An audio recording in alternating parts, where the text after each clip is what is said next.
자, 이번 주 수업을 시작하도록 하겠습니다. 오늘은 저번 주에 이어서 그 여행 상품에 대해서 계속 연이어서 하게 되고요. 저번 주 우리가 여행 상품의 특징을 살펴보고 있었죠. 첫 번째 우리가 특징은 뭐였었죠? 네, 무형성, 보이지 않는다. 그래서 주관적 가치 뭐 이런 식으로 얘기가 나오죠. 소멸성, 저장할 수가 없다. 뭐 이런 개념. 그다음 모방성이 있기 때문에 저작권이나 이런 것이 없어서 뭐라 그래야 되나요? 아마 쉽게 모방하기 때문에 여행 상품을 개발하려고 하는 여행사들이 쉽게 도전하기 좀 힘들다 이런 형상도. 패키지, 여행 상품은 패키지성을 갖고 있죠. 한 가지만 파는 게 아니라 호텔과 항공과 가이드와 통역, 투어 가이드, 차량, 식사 이런 관광지를 다 포함해서 패킹을 해서 판매를 하고 있다. 이런 특징을 갖고 있다는 얘기고요. 그 다음에 대량 구입과 대량 구매를, 그것도 대량 소비 이렇게 이루어지다 보니까 한 곳에 집중적으로 가격을 좀 더 로우 프라이스, 좀 저렴하게 만들어낼 수 있는 특징도 갖고 있다. 더불어서 보이지 않는 무형성으로 인해서 객관적인 평가가 좀 어렵고 일반적으로 다 주관적으로 평가를 내리고 그 가치 자체도 주관적으로 받아들이고 있기 때문에 모든 고객을 다 만족시키긴 좀 버겁다라는 이런 주관성도 가지고 있고, 그 다음에 동시성을 가지고 있다 그랬죠. 생산과 소비가 동시에 이루어지기 때문에 고객과의 만족을 갖다가 시키기 위해서는 고객과의 그 접촉이 이루어지는 접점이 이루어지는 곳에서 항상 통일된 서비스와 상품을 제공할 수 있도록 교육과 훈련이 필요하다라고 말씀을 드렸던 게 이제 저번 주까지 우리가 했었던 겁니다. 그래서 이번 주에는 대표적으로 이질성에 대해서 우리가 알아보는 시간이 될 겁니다. 이질성이란 과연 뭘까요? 이질성. 여러분들 이런 예를 한번 들어볼까요? 대한항공의 항공사에 9시경에 가서 상담받을 때와 1시경에 오후 1시경에 상담받을 때와 오후 한 5시 30분경에 퇴근 직전에 상담받을 때, 그 상담하는 아가씨가 혹은 상담하는 어떤 상담자가 아가씨든 남자든 여자든 동일한 서비스를 제공하고 있을까요? 그러진 못할 겁니다. 아침과 밥 먹고 난 다음에 또 퇴근 직전에 분명히 다를 거라고 여러분들도 생각하겠죠. 그리고 또 상황이 어떻게 변할 수도 있겠죠. 즉 뭐냐면 이 상황마다 가변적인 요소가 분명히 발생을 할 겁니다. 9시에 상담할 때 이 상담자가 가지고 있는 그 주변 환경과 오후 1시에 갖고 있는 환경과 오후 5시 30분에 퇴근 직전에 하려고 하는 것은 쓸 때 가지고 있는 주변 환경에 따라서, 이런 가변적인 요소에 따라서 시간과 직원에 따라 서비스의 내용과 질이 달라지는 거예요. 서비스의 내용과 질이 달라진다. 그래서 동일한 상품과 동일한 서비스를 제공하지 못한다라는 어떤 한계가 좀 있어요. 이건 한계죠. 어떤 한계. 동일하게 할 수 있다는 건 로봇밖에 할 수 없는 거 아니겠습니까? 내용과 질이 달라질 수밖에 없는 것이, 또 이것이 인간이 하는 거기 때문에 그럴 수밖에 없지 않냐라는 거죠. 그래서 이러한 것을 갖다가 한계를 극복하기 위해서 방법은 뭐냐? 차라리 고객별로 차별화된 서비스를 제공하는 방법을 찾아보자. 개별화. 아니면 아예 표준화할 수 있는 어떤 방법을 찾아보자. 이렇게 될 수밖에 없을 겁니다. 그래서 이질성 이슈가 서비스의 표준화를 시켜보자는 거죠. 그러니까 서비스 질의 통제가 그렇게 어렵기 때문에 표준화 시키는 것도 한계가 있겠구나, 질의 자체가 어려움이 있겠구나 라는 걸 받아들일 수밖에 없다. 이런 이슈가 발생할 수밖에 없다라는 거죠. 그래서 저는 차라리 표준화시킬 수 있는 곳에서 가서 표준화시키고 아예 차별화시킬 수 있는 차별화시키자. 표준화가 어려우면 차라리 차별화, 개별화, 고객 개별 어떤 상황에 따라서 고객에 따라서 아예 개별화시켜 가지고 이 이질성을 극복해 보자라는 것이 이제 이질성의 극복 방법입니다. 자, 그래서 하나의 예를 들자면 롯데호텔 같은 경우는 이런 식으로 진행을 하게 되는 거죠. 요리 경연 대회를 얘는 열어요. 그래서 롯데호텔은 체인점이지 않습니까? 제주도에 있는 롯데호텔도 있을 테고, 을지로에 있는 명동에 있는 롯데호텔도 있을 테고, 그렇죠. 일단 두 개만 갖고 비교를 해서 봤을 때 둘 다 동일한 서비스와 동일한 상품을 제공을 해야 돼요. 왜? 고객은 롯데라는 그 브랜드의 기대는 동일하거든요. 롯데니까 이 정도는 하겠지. 그렇지 않겠습니다. 그러나 아까 얘기했듯이 가변적인 요소가 많아서 상황에 따라서 그러질 못할 수도 있다라는 거죠. 그래서 극복하기 위해서 일단은 레스토랑 그 식사하는 걸 갖다가 맞춰보기 위해서 요리 경연대회를 열어요. 그래서 모든 셰프들이 표준화시킨 거죠. 요리를 만드는 거를 표준화시키고 또한 거기에 개별화 전략까지도 쓴다. 여기서 개별화, 차별화 전략은 뭔 얘기냐면은 제주도는 뭐가 유명하죠? 뭐 여러 가지 유명한 것들이 있겠지만 여기는 먹는 거 관점에서 봅시다. 요리 경연대니까 제주는 아무래도 회가 발달돼 있겠죠. 바닷가가 옆이니까. 명동은 도시 쪽이니까 또 그러지 못할 수가 있겠습니다. 그걸 아예 받아들여서 여기서 차별화를 시키자라는 거죠. 그래서 만약에 요리가 100가지라면 뷔페에 나오는 요리가 100가지라면 약 한 70가지는 표준화 시켜버리는 겁니다. 표준화로 나간다. 70%는. 그리고 나머지 30가지는 어떻게 한다? 차별화를 아예 시켜버리는 거죠. 바닷가니까 바다 음식을 갖다가 집어넣는 겁니다. 무슨 얘기인지 아시겠죠? 그래서 아예 음식을 표준화시킬 수 있는 건 표준화 전략으로 나가. 롯데니까 예를 들자면은 뭐 밥은 뭐 갈비는 똑같은 소를 사용하고 똑같은 조리를 해서 똑같이 해가지고 똑같은 맛이 나오게 그렇게 만들어내고, 그렇지 않고 생선이라면 뭐 제주도가 유명한 게 뭐 도미라든가 이런 것은 이제 제주도니까 그러한 거를 갖다 집어넣고 올려놓고 진행을 하게 해서 차별화를 둔다라는 거죠. 그 지역에 따라서. 그리고 또한 고객의 선호도를 따라서, 예를 들자면 도시 쪽에 있는 호텔과 리조트 쪽, 바닷가 쪽, 휴양지 이런 호텔에는 분명히 차이점이 있어야겠죠. 바닷가 쪽은 가족 여행이 많을 테고 도시 쪽은 아무래도 비즈니스 투어가 좀 더 많겠죠. 그러니까 호텔도 다양한 객실을 준비를 하되 도시 쪽은 비즈니스를 위한 싱글이라든가 어떤 그 비즈니스 라운지라든가 이런 걸 좀 더 강화시켜 놓고, 바닷가 쪽은 가족들이 어울릴 수 있게 레크레이션과 액티비티를 좀 더 집어넣겠죠. 이런 거를 한 것이 차별화 전략이라는 거죠. 동일한 전략은 다만 서비스나 객실의 그 안에 있는 퀄리티나 이런 건 다 동일하게 표준화 전략을 펼치는 거고요.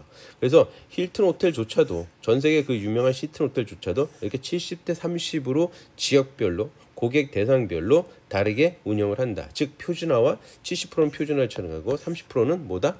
차별화를 두고 있는 전략으로서 이질성을 극복하려고 하고 있다라는 사실을 우리가 알고 있으면 될 것 같습니다. 이렇게 지금 보게 되면 무형성, 소멸성, 그다음에 모방성, 결합성, 저렴성, 주관성, 그다음에 동시성, 방금 한 이질성, 그리고 또한 여행 상품의 특징이 또 뭐가 있을까요? 그 다음에 이제 여행 상품의 특징. 여행 상품 그 다음에 특징, 계절성을 갖고 있어요. 이 계절성 때문에 우리는 뭐가 있다? 항상 성수기, 비수기가 존재를 하고 있죠. 성수기, 비수기에 따라서 우리는 이런 계절성을 극복하기 위해서는 어떻게 한다? 가격을 갖다가 차별화를 두는 거죠. 가격 차별화. 그 다음에 얼리버드라는 예약 시스템을 갖다가 좀 더 활성화시킨다. 미리미리 예약을 하게 되면 비수기 때 빨리 최대한 팔아버릴 수 있는, 거기에 무형성까지도 같이 곁들여줘야 되기 때문에 이런 가격 차별화와 예약 시스템을 갖다가 발전을 시켜가지고 계절성을, 성수기와 비수기를 갖다 극복할 수 있는 방법을 진행을 하고 있게 되겠죠. 그 다음으로서 우리가 계절성, 이렇게 성수기, 비수기, 계절성 다음으로서 우리가 유사성을 갖고 있습니다. 여행 상품의 특징 중에 하나가 유사성이 있어요. 비슷비슷하다. 예를 들자면 리조트 여행, 바닷가 쪽으로 해양 리조트, 어떻게 보면 거의 비슷비슷하죠. 비슷비슷한 체인점에 비슷비슷한 호텔의 그 서비스, 이런 유사성들을 가지고 있다라는 거죠. 그래서 이거를 극복하기 위한, 어차피 제가 저번에도 말씀드렸던 이 하드웨어적인 여행 상품의 구성 요소에서 하드웨어적인 건 다 유사하다. 유사하겠죠. 보는 거, 다음에 자는 거, 이동하는 이런 것들은 다 하드웨어적인 다 유사하다. 그래서 그걸 극복하기 위해서 어떻게 한다? 서비스를 차별화를 둘 수밖에는 없다. 서비스 차별화를 시켜서 유사성을 갖다가 극복을 해야 된다라고 제가 다시 한번 주장을 할 수 있을 것 같습니다. 그래서 여행 상품의 지금까지의 그 특징을 보면 보이지 않는 무형성, 소멸성, 모방성, 결합성, 저렴성, 주관성, 비분리성이라고 불리는 동시성, 그다음에 이질성, 그다음에 계절성, 그리고 유사성의 이러한 10가지 정도의 특징을 가지고 있는 것이 여행 상품이다라고 이렇게 정리를 한번 해보겠습니다. 자, 다음으로서는 이제 여행 상품이 갖고 있는 근본적인 문제들이 있어요. 근본적인 문제. 어떤 해결하기가 상당히 힘든. 첫째, 여행 상품은 불확실합니다. 비효율적인 생산 계획이 있어요. 사전 예측 및 통제가 쉽지는 않아요. 사전 예측이 통제가 쉬우면 상당히 좋겠는데 이러지를 못하고 있다. 그렇기 때문에 여행사들이 잘못 투자를 해가지고 망하는 경우가 있는 거죠. 예를 들자면 차터라는 전세기, 정기적인 항공 노선이 띄우진 않는 곳에 비행기를 갖다 띄워가지고 띄웠는데, 예를 들자면 어디라 할까요? 뭐라 그럴까요? 케냐의 나이로비를 봅시다. 이게 이제 대한항공이 비행기가 없어요. 직항이 없습니다. 그런데 대한항공이 직항을 띄웠어요. 그렇지만 곧바로 다운됩니다. 이유는 이때 아프리카에 전염병이 돌았죠. 에볼라라는. 그러는 바람에 다시 취소를 했던. 그래서 여기서 대한항공은 상당히 많은 그 피해를 좀 발생이 됐죠. 그리고 또한 전세기 말씀드린 요건 여행사 관점, 조금 전에 항공사 관점이죠. 여행사 관점에서 이렇게 케냐의 나이로비가 비행기가 없던 곳에 비행기를 항공기 한 대를 갖다가 전세를 띄워서 띄웠다고 칩시다. 그랬는데 고객이 모이지를 않고 이렇게 또 에볼라를 만나요. 그러면은 이건 여행사가 피해가 엄청나게 심하죠. 항공사는 비행기는 자기 거니까 그나마 낫지만 비행기를 빌렸으니까 그 돈 다 나가는 거죠. 근데 비행기가 텅텅 비게 되면 여행사가 갖고 들어가야 될 피해액은 항공사의 피해보다 훨씬 더 크다라는 걸 그냥 짐작으로 해서도 아실 수 있을 겁니다. 즉 사전 예측이 참 어려운 것이 여행 상품이고, 또한 고객의 선호도가 확실하지 않다는 것. 또한 이게 불안한 거는 차라리 어떤 옷이라든가 뭐 옷 의류 같은 거 그렇지 않습니까? 고객을 예측을 해서 올해 그 패션은 이게 유행할 거여서 옷을 만들어냅니다. 근데 잘 안 팔렸어요. 그럼 어떻게 해요? 재고로 해가지고 좀 어떻게 창고에 넣어놨다가 다음에 또 팔죠. 좀 더 저렴하게 팔든가. 그래서 뭐 땡처리를 한다든가 뭔가 할 수 있잖아. 그러나 여행상품 그러지를 못한다라는 거죠. 왜? 무형성을 가지고 있고 또 소멸성을 갖고 있기 때문에 뭐한다? 저장이 안 된다 라는 사실입니다. 그렇기 때문에 여행자 행동도 예측하기가 지금 그렇게 어렵진 않고, 다음에 그런 불확실성이 증대를 하다 보니까 나름대로 생산 계획을 하는 것이 효율적이고 확실하게 생산 그 계획을 짠다는 것이 좀 쉽지가 않은 것이 또 여행 상품의 특징이다라고 보시면 되고요. 또 다른 문제는 어려운 대량 생산입니다. 대량 생산 자체가 되게 대량으로 한다라는 거. 일단 가장 대표적인 게 시간과 공간의 한계성을 갖고 있어요. 자, 대한민국은 삼면이 바다입니다. 비행기를 타고 나가야 돼요. 비행기가 뭐 10,000명, 20,000명 타고 나갈 수 있을까요? 그러지 못하죠. 가장 우리나라에서 비행기 많이 뜨는 한 곳의 지역이 방콕이라고 합니다.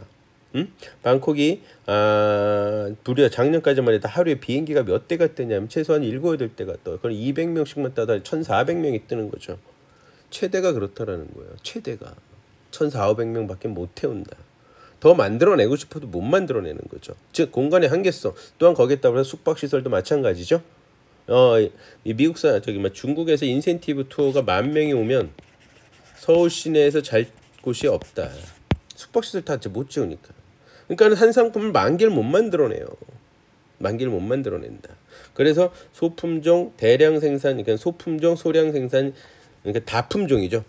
그래서 여행 상품은 어떻게 한다? 품종은 되게 많아요. 다품종이지만 생산은 소량 생산을 할 수밖에 없다. 시간적인, 공간적인 한계성을 항상 가지고 있다. 그 다음에 수요가 분산이 됩니다. 바닷가 가고 싶어. 나 바닷가 가고 싶어. 푸켓만 가나요? 몰디브도 있고요. 그렇죠? 바닷가 어디도 있잖아요. 다음에 어디 있어요? 뭐 파타야도 있고, 다음에 그 필리핀에 있는 세부도 있고, 보라카이도 있고, 많잖아. 유사성이잖아요. 많단 말이에요. 그러니까는 수요가 분산이 된단 말이에요. 여행을 떠나는 수요들이 그렇기 때문에 어느 한 곳에 대량으로 생산하는 데는 참 한계가 있다. 이런 것을 갖다가 가지고 있기 때문에 대량 생산에 또한 어려움도 가지고 있다. 다음에 품질 관리 및 객관적 측정이 고려했습니다. 요거는 이제 주관성. 여행 상품이 갖고 있는 주관성, 가치를 갖다 주관적으로 평가하고 판단하기 때문에 주관성 때문에 객관적인 측정이 항상 어렵다. 똑같은 동일한 상품과 동일한 서비스라 해도 고객들이 느끼는 만족도는 다르게 나타난다는 것. 그래서 참 그 품질을 다양하게 만들고 뭐 이런 것 같은 거 또한 여행 상품은 한시적이죠. 계속 운영되는 게 아니죠. 똑같은 상품 그게 아니기 때문에 이런 객관적 특성이 품질 관리가 좀 어렵다라고 말씀드려요. 그리고 서비스 자체가 항상 사람의 손이 가게 되잖아요. 그 사람마다 A 홍길동이 다르고 김철수 다르고 다 다르잖아요. 서비스가 다를 수밖에 없다. 그래서 품질 관리가 좀 어려운 것이 있다. 그래서 항상 이런 걸 극복하기 위해서 표준화를 피우고 그러기 위해서 항상 뭐가 필요하다? 교육과 훈련이 반복되는 훈련이 꾸준한 교육과 꾸준한 훈련이 필요하다라고 보시겠죠. 그다음에 원가 관리도 마찬가지로 상당히 곤란하다. 원가 관리도. 원가 관리가 왜 곤료하냐? 시간적이고 공간적인 한계도 있고 성수기가 있고 비수기가 있고 그 다음에 사람은 기계처럼 계속 똑같이 동일한 시간에 동일한 장소 동일한 효율적으로 계속 일을 할 수는 없죠. 그러다 보니까 뭐 합니까? 그 한계점이 항상 존재를 하는 거예요. 그래서 원가 관리가 상당히 힘들어요. 또한 성수기 때는 사람이 모자라요. 항상 모자랍니다. 그러나 비수기 때는 사람이 또 남아 돌아요. 그러니까는 그 여행업계, 특히 관광업계, 호텔이라 비롯해가지고 관광업계들이 뭐예요? 계약직 근무자들이 많을 수밖에는 없다. 그러니까 호텔들이 있는 전 직원들이 뭐예요? 다 100% 정규직이 아니다. 진짜 심한 경우에는 80%가 비정규직이다. 계약직이다. 그러니까 2년이면 끝나는 이런 일들도 심한 경우에 발생할 수밖에 없긴 된 거죠. 이 성수기 비수기. 그러니까 사람이나 이걸 계속 쓸 수도 없고 계속 정규직으로 해보려면 계속 써야 되는데 월급은 계속 나가야 되는 상황이죠. 그러다 보니까 원가 관리를 할 때 상품을 낼 때 인건비도 다 집어넣어야 되잖아요. 그리고 호텔이 항상 나를 위해서 대기하고 있는 게 아니죠. 제가 여행 상품을 개발하는 사람입니다. A란 호텔이 워커힐 호텔이 계속 저한테만 줄 수는 없잖아요. 다른 또 여행사들도 있고 혹은 여행사 말고 일반적인 개별적인 손님들도 받아들여야 되고 또 해외에서 요청 들어오면 거기 또 해줘야 되고 그렇겠죠. 그러다 보니까 어떻게 하겠습니까? 원가를 형성하니까 구성 요소들이 각각의 그 비용들이 때때로 변한다. 그러니까 원가 관리가 쉽지 않다. 그리고 어쩔 땐 뺏길 때도 많아요.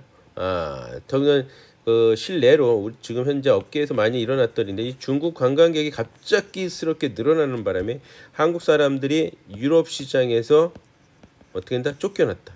우리가 만약에 호텔방을 하룻밤에 100유로씩 하고서는 예약을 다 해놨어요. 근데 연락 와요. 야, 중국에서 120유로 준대. 니네 거 취소할래? 울며 겨자 먹기로 포기합니다. 우리는 그러면 손님한테는 100유로 받기로 했으니 어떻게 100유로짜리 호텔을 찾아가려면 질을 떨어뜨리는 방법을 하거나 그렇죠. 질 떨어뜨리는 방법은 여러 가지가 있거든요. 호텔의 시설은 동일하게 하더라도 그러면 위치를 떨어뜨리는 거죠. 서울 도심에 둘 거냐 외곽에 둘 거냐 위치에마다 여러분들도 알다시피 도심에 가까우면 가까울수록 비싼 거고 도심에서 멀어지면 멀어질수록 저기 싸지겠죠. 그러니까는 원가 관리가 그래서 상당히 쉽지는 않다라고 여러분들한테 말씀드릴 수가 있습니다. 그리고서는 이제 높은 여행지, 여행자의 그 위험, 여행자가 항상 하이 리스크를 갖고 있죠. 여행자도 그러고 여행자가 갑자기 다칠 수도 있고 안 좋은 일 생길 수도 있고 그다음에 목표인 여행지도 마찬가지로 늘 그 자리에 똑같은 모습으로 동일하게 하고 있질 않습니다. 저도 이런 하이 리스크 때문에 관광을 다니면서 예상치 못하게 일정을 변경해야 되고 바꿔야 되고 그걸 고객들한테 컴플레인 없이 처리한다는 건 정말 쉽지 않은 일들이었거든요. 그래서 항상 컴플레인이 발생하는 문제점을 소지하고 있다. 사람이 하는 일이고 그 제품 자체가 여행 상품 자체가 가지고 있는 특성으로 인해서 컴플레인 항상 발생을 한다라는 거죠. 한번 제가 가장 황당했던 사건 중에 하나가 다행히 잘 넘어갔지만 예상치 못했던 사건입니다. 덴버에 제가 미국에 있는 덴버에 이제 여행을 마치고 옐로우스톤이라는 미국 최초의 국립공원 관광을 마치고 로키산맥 남부 쪽이죠. 로키산맥의 남부인 옐로우스톤 국립공원을 관광을 마치고 덴버로 갔습니다. 비행기 타고 다음 여정지가 캐나다로 날아가는 거였거든요. 그래서 하룻밤을 자기가 저녁을 먹는데 가이드가 얼굴이 노래졌어요. 이유가 뭔가 했더니 일방적으로 유색인종이어가지고 호텔을 취소당한 적이 있어요. 근데 잘 데가 없더라고요. 다른 호텔들이 돈을 더 주고 그래야 돼. 이유는 더더욱이나 그 이유는 그 유명한 마이클 존슨인가요? 마이클 존슨인 맞죠? 농구 선수 마이클 조던이죠. 참 마이클 조던. 마이클 조던의 결승전이 이 덴버에서 열리는 바람에 완전히 다 그냥 호텔은 다 풀북이었죠. 풀북이었다. 그러니까는 도저히 방법이 없더라고요. 근데 다행히 제가 그때 뭐 기지면 기지, 근데 가이드의 도움을 받았죠. 가이드가 다행히 베테랑이었거든요. 저는 이제 업무 시작한 지 한 10년도 채 안 된 상태였었고, 근데 그 가이드가 베테랑이어가지고 일단은 손님을 유도를 했습니다. 어느로 2차 이제 식사 끝나고 우리 그 미국 땅에서 마지막 날이니까는 어디 가서 회식하자 그래가지고 노래방 같은데 모시고 가서 노래도 부르면 같이 또 어울리는 그 시간을 벌어야 되겠죠. 왜 호텔을 찾아야 되니까. 그 가이드가 여기저기 수소문해서 1시간 반 정도 흐르니까 호텔방을 찾았다고. 그랬더니 다행히 마침 우리 교포가 운영하던 그 모텔이죠, 모텔을 저한테 다행히 깨끗하고 좋았어요. 나쁘진 않았습니다. 호텔 자체가 컴플레인을. 그래서 옮겨봤던 적이 있었는데 그땐 다행히 어떻게 잘 해결이 됐지만 사실 해결 못했던 점들도 몇 가지가 있어요. 하여튼 그 여행을 다니면서 항상 그 컴플레인이 발생할 소지의 위험은 항상 가지고 있다. 그래서 항상 하이 리스크입니다. 그래서 항상 그 인솔자라든가 이렇게 다닐 때 보게 되면 그 다음날 일정에 이상이 없도록 체크하고 또 체크하고는 습관을 갖게 되더라고요. 그래서 항공 비행기 좌석이 일방적으로 취소된 적도 있고, 제가 중남미 다니면서 중국 돌아다니면서는 비행기가 아예 안 뜨는 것도 있어가지고 버스를 이동하는 적도 있고, 그다음에 중국에서도 마찬가지고 비행기가 8시간이나 연착이 되는 바람에 다음 넥스트 아이티너리가 완전히 그냥 망가지는 경우도 있고, 이런 문제점들을 항상 갖고 있다라는 거죠. 문제는 반품이나 교환이나 전면 복원이 안 된다라는 겁니다. 일반 제조품은 반품해주면 돼요. 근데 이건 반품이 안 되잖아. 응? 호텔이나 이런 데서 반품해주죠. 천지지변이 됐건 뭐가 됐든 그런 일들이 안 돼. 항공사도 마찬가지로 이런 얘기들을 합니다. 당신의 안전을 위해서 이렇게 조치한 조치입니다. 비행기가 왜 안 뜨냐, 기다려라. 당신의 안전을 위해서, 고객들의 안전을 위해서 진행을 한다 라는 거죠. 그렇기 때문에 환불이나 이런 교환들이 상당히 어렵다라는 사실입니다. 그렇기 때문에 이런 위험이 많이 발생을 하는 것을 갖다가 가지고 있는, 이런 문제점을 가지고 있는 것이 또한 여행 상품의 또 하나의 특징이라고 할 수 있겠죠. 그 다음은 이런 그 재무적인 문제점을 가지고 있다라고 보시면 될 것 같습니다. 자, 잠시 쉬었다 하도록 하겠습니다. 이렇게 이제 근본적인 문제는 우리가 알아봤고, 다음에 이제 현상적인 문제는 지금 현재 취한 문제라고 보시면 돼요. 아까는 하나의 그 여행 상품이 가지고 있는 근본적인 문제다, 특징으로 인해서 가지고 있는 문제라고 할 수 있겠죠. 다음에 이제 현상적인 지금 현재 돌아가는 상황에서의 문제. 이 여행 상품은 이제 기계화가 지연이 될 수밖에 없다. 여행 상품은 인적 의존 비율이 아주 높다. 그러니까 손님을 모시고 가는 인솔자라든가, 손님을 상담하는 역할을 하고 있는 상담자라든가, 그렇죠? 그 다음에 현장에서 이것저것 설명을 해주는 관광지를 안내해주는 안내인, 가이드라든가 이런 것들을 갖다 기계화시킨다라는 건 상당히 어려운 얘기겠죠. 언젠가는 될 수는 있겠죠. 앞으로 뭐 몇 년, 10년이든 20년, 30년도 언젠간 될지는 모르겠지만 현장으로서는 지금은 힘들다. 그래서 여행업은 사람이 자본이다. 그래서 인적 의존 비율이 상당히 높다라는 사실. 인적 의존 비율이 높으니까 항상 무슨 문제가 생겨요? 서비스의 이질성이 항상 생기는 거죠. 서비스 이질성. 여기서 오는 컴플레인도 만만치는 않다라고 보시면 되겠죠. 이런 특징을 갖고 있다. 두 번째로서 현상으로서는 여행 상품의 법률적 보호 장치가 없다. 즉 의장권, 특허권 같은 보호 장치가 없다. 그래서 모방성이 뛰어나다. 모방을 하게 되지 않습니까? 쉽게 보게. 따라서 여행사들이 여행 상품을 개발하는데 적극적이지 못한 이유가 이런 이유다라고 보시면 될 것 같죠. 그리고 그동안에는 그 관광산업 상당히 인식이 낙후돼 있었어요. 뭐 사치 산업이다, 노는 사람이다, 놀러 다니는 게 무슨 어쩌고. 그래서 국가에서는 달러를 사용하는 거잖아요. 달러를 벌어들이는 게 아니라 자동차를 수출해서 달러를 벌어들여야 되는데 달러를 거꾸로 쓰는 거니까 이런 경시풍조가 생겼다. 그러나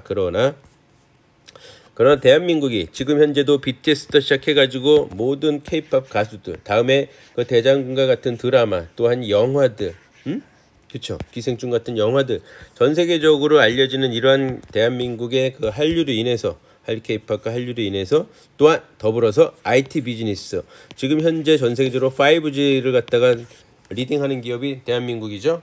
대한민국. 이러기 때문에 대한민국을 많이 알리게 됐고, 다음에 2002년 월드컵이라는 것의 인지도가 높아가고 많은 관광객들이 들어오면서 이게 아니구나. 그래서 관광산업을 새롭게 인식하기 시작했던 거, 그나마 다행이라고 볼 수 있겠습니다만 지금까지도 아직도 사실은 보게 되면 관광산업은 좀 낙후된 그런 개념으로 쳐다보는 사람들이 아직까지는 존재하고 있다는 게 조금은 아쉽다. 그래서 이거를 또 하나 반증하는 것 중에 하나가 뭐냐면 대만 같은 경우에는 관광청 같은 게 있어요. 근데 대한민국은 아직 문체부에 관광부 하나만 달랑 있다. 아직까지는 올라가려면 멀었다. 그렇기 때문에 우리는 관광 쪽에서는 뭔가 하나를 정책을 통과시키기 위해서는 우회 결제 라인이 많이 필요하다라고 보시면 될 것 같습니다. 다음으로서 이제 근대적 경영관리 이론이 지금다. 그러니까 아직까지는 어떤 학문으로서 정착도 아직 제대로 잘 안 돼 있는 상태고, 그러다 보니까 경영관리 기법이 전 현대적인 경영기법 관리도 아직 시스템이 제대로 나와 있지를 못하고 있는 것도 또한 여행업의 여행상품의 특징이라고 할 수 있겠습니다. 그래서 또한 여행사들은 기초자료 정비도 아주 미비합니다. 그러니까 고객 관리도 아주 아날로그적인 방식으로 하고 있다라고 보시면 될 것 같아요. 그래서 이러한 문제가 있다. 그다음에 이제 선불 계약 및 취소에 대한 겁니다. 여행 상품은 우리나라는 아주 높은 취소율을 좀 갖고 있어요. 취소. 그것도 취소에 따라서 뭐라 그래야 되죠? 환불을 해준거나 뭐에 따라 이런 걸 해줘야 되는데, 또한 이 높은 취소율 때문에 상품 관리가 어렵다. 왜? 여행 상품은 재고가 없잖아요. 재고가 없잖아요. 저장이 안 되잖아요. 취소했으면 그걸 저장했으면 좋은데 취소했어요. 다른 사람한테 팔 시간이 필요하잖아요. 여행이라는 게 지금 나 여행 갈래. 그래서 바로 여행 가는 사람들은 드물죠. 또 그러한 일들은 대부분 해외여행은 거기서 일어나진 않는다는 사실이에요. 그렇기 때문에 어떻게 합니까? 최소한 며칠 이전에, 몇 개월 이전에 취소가 되면 좋지만 그렇지 못하는 거죠. 그렇기 때문에 아주 문제가 심각하다. 그래서 여행사들이나 항공사들이 취하는 것 중에 하나가 뭐다? 오버부킹이라는 제도를 이용을 합니다. 오버부킹. 이 오버부킹이라는 건 뭐냐면 항공사가 100석을 좌석을 갖고 있습니다. 그러나 판매를 갖다가 110석을 하는 거야. 110석을 해버려요. 왜? 취소율을 감안하는 거죠. 이제 점점 취소율이 떨어지고 있어요. 한 15%, 10% 막 이런 식으로. 그러니까는 일부러 10석 이상 정도만 더 여유 있게 예약을 하는 거죠. 취소를 대비하는 거예요. 그러니까 오버부킹입니다. 만에 하나 다 왔다. 그럼 문제가 되겠죠. 그러면 이제 항공사는 이런 방법들을 취합니다. 첫째, 일반석을 갖다가 비즈니스석으로 한 단계 업그레이드 시켜주는 방법이 있고, 그러니까 비즈니스석은 퍼스트 클래스 또 업그레이드 시켜주는, 이렇게 업그레이드 시키는 방법이 있고, 두 번째로서는 공동운항이라고 있어요. 코드쉐어. 공동운항. 무슨 얘기냐? 대한항공이 110명인데 다 왔어. 근데 1시간 후에 아시아나에서 동일한 목적지 출발해. 그러면은 아시아나에다가 10명을 태워서 비행기 태워서 보낸다는 거. 그러니까 서로 그래요. 대한항공과 아시아나. 이렇게 공동운항 코드쉐어. 지금 대한항공과 아시아나를 제가 비교를 했지만 이제 이렇게 서로 공동쉐어를 할 수 있게 미리 항공사들끼리 협약을 맺어요. 그래서 그렇게 진행을 하게 된다라고 보시면 될 것 같습니다. 자, 잠시 쉬었다 하겠습니다.